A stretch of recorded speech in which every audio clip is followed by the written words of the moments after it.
Well, on the phone with me, I've got an incredible brother. He's a relationship coach. And the thing I like about him, he wrote a book that I thought was very compelling. The name of the book, The Forbidden Secrets of the Goodie Box. Did he say goodie box? There you go. What your father didn't tell you and what your mother didn't know. And today's topic, very compelling. You ready? The topic is, I know what he said, but here's the real truth. Why he married her instead of you. Now I'm going to jump all the way out of it and turn it over to my friend, Christopher Reed. Everybody, what's going on, sir? Hey, what's going on, KD? Man, I'm really good. Now, first of all, listen, brother, for you to even step in this ring and have this conversation, God bless you. Tell everybody a little bit about yourself, man. Like you told them, I am a relationship coach. Been doing that for some time now, and new to my title is author with a book. Okay. And in addition to that, did a DVD, man, called Why He Married Her Instead of You. Wow. And, yeah, wow. So I know we're going to talk about that a little bit today. So, well, I want to set it up. Yeah, I want to set it up because what you did for women, and I think we experienced this. We've seen it. If you ladies that are listening have not experienced it, then you have seen it.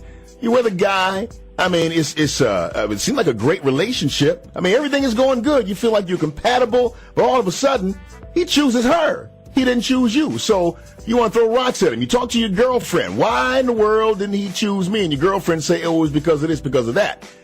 You, Christopher, you got a bunch of questions from women who were in that scenario, and you took it directly to a bunch of men, and the answers that you got were tremendously candid.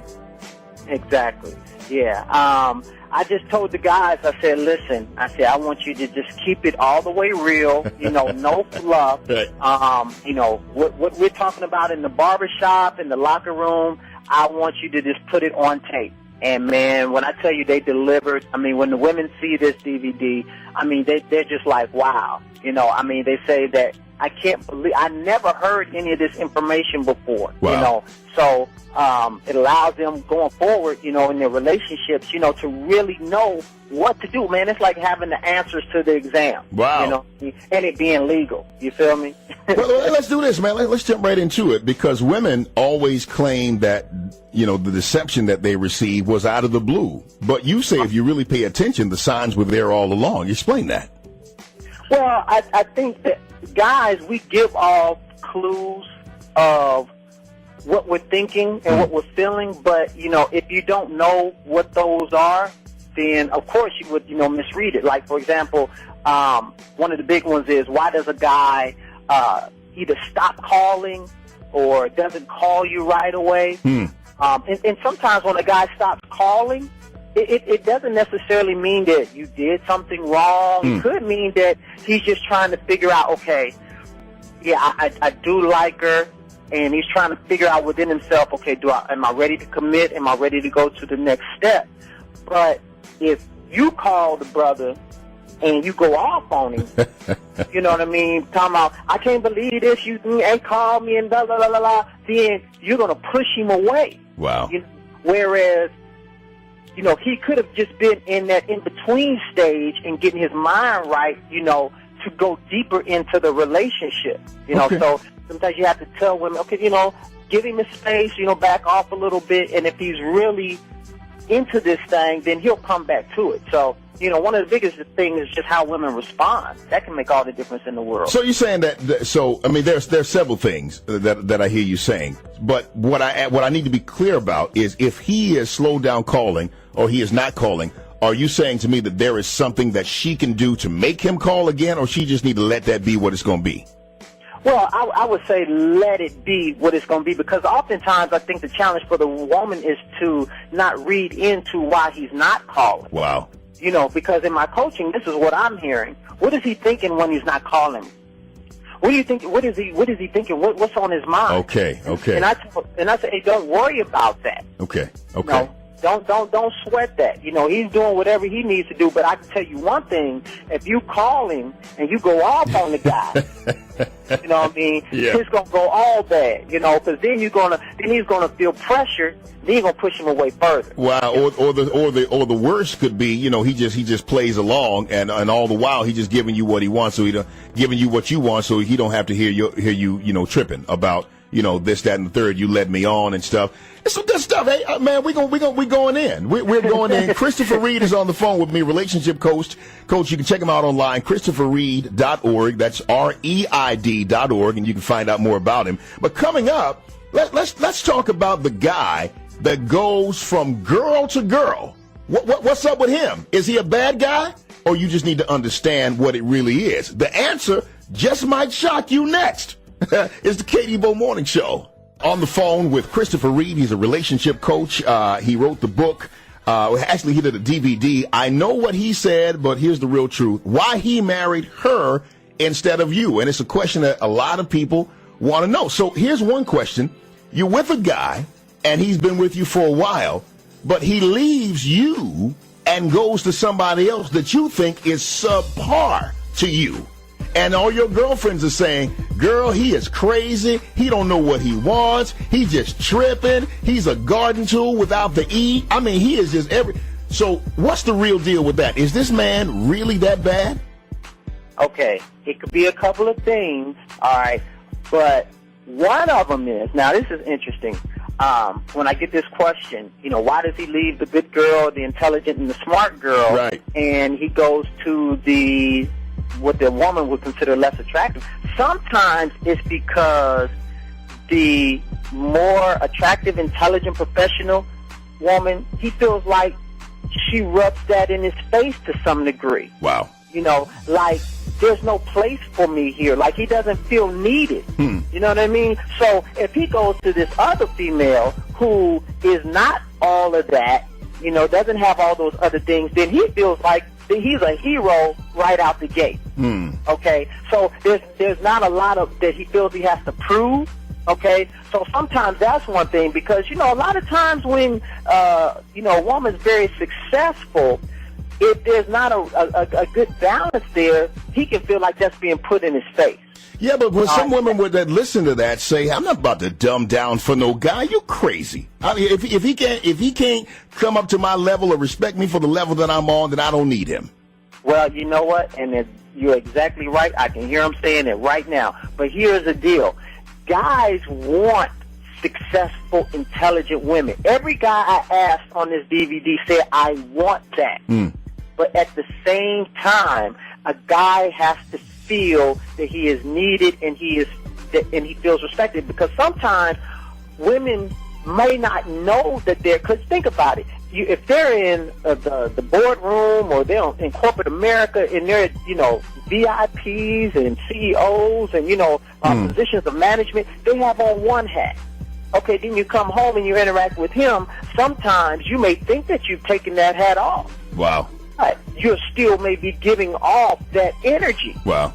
All right, so then you got this headbutting going on. Now, and that's not, you know, ladies, please don't, you know, get me wrong. That's not the only reason that a guy would go to somebody else. Sometimes he's just doing it just because, you know, he may think that she's giving something more exciting or whatever the case may be. I mean, there's not just one easy answer, but these are still some of the things that women might not know. You know, they may think it's all one thing, but it can be a myriad of different things. And again, you just have to be aware of the different things that it can be so that you don't make the mistake. Because, again, what is going to be your response? If he does leave, are you going to go chasing after him and please, you know, take me back and all this kind of stuff? Please don't do that. Wow. and again, you asked a whole bunch of guys, and so the guys gave you the response from the, you know, you ask guys, and if you want to know what a guy thinks, ask a guy. All right, here's another one. I got this for you. Who defines what a good girl is? I mean, who defines that? Does the man define it, or does the woman define it?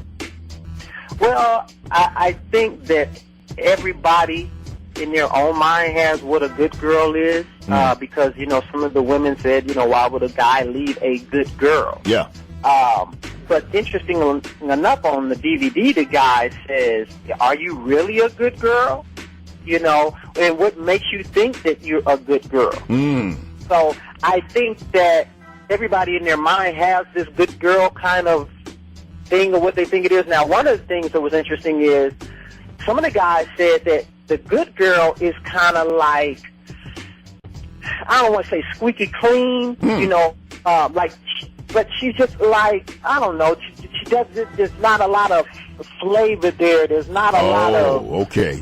She you ain't know got. what I mean? She ain't got no stricker lean, stricker fat in her greens. That's what it is. Yeah. And so this other female may provide some other level of excitement. Okay. Like there's this dirty edge, you know. Okay. And I don't mean dirty from a negative standpoint, but just a little something grimy. Not everything is exactly perfect. You know what I mean? And I could be more comfortable around this one as opposed to, you know, with you. I got to drink my coffee with my pinky up. Yeah. right, exactly. All right, listen, on the phone with Christopher Reed. Check him out on his website, ChristopherReed.org. And when we come back, there's a couple of things I really want to get to. I want to talk about the number one mistake that the guys say that women make when trying to help them open up emotionally. I want to deal with that. We got to have to talk about cheating. You know, some say it's not a matter of missing. It's not a matter of what's missing. It's something else, and we're going to find out what that something else is as well. So keep it where you got it. It's Katie Bowe Morning Show. Relationship Friday, and on the phone with Christopher Reed, Dr. Christopher Reed. Let me throw it out there like that. He did a DVD, Why He Married Her Instead of You. So he got a bunch of questions, I mean a bunch of them, from women, and he got a group of men to come in and answer these questions because they wanted to know, you know, why when I have all of this and why would you go that route, or why do men do this and why do they? And so he wanted to know what the answer from the men was, and boy, did he get a lot of answers. So Dr. Reed, you good? Yeah, I'm here. I'm good, man. I'm ready to go. So what is the number one mistake that women make when trying to help their man open up emotionally? Because I think every woman wants their man to open up emotionally at some point, right? Oh, yeah, most definitely, yeah. Well, I think not the pushing. You know, a lot of guys said that, you know, women just wanted to probe, but not understanding that a lot of the guys said that, well, you know, when we were growing up, you know, being emotional was discouraged.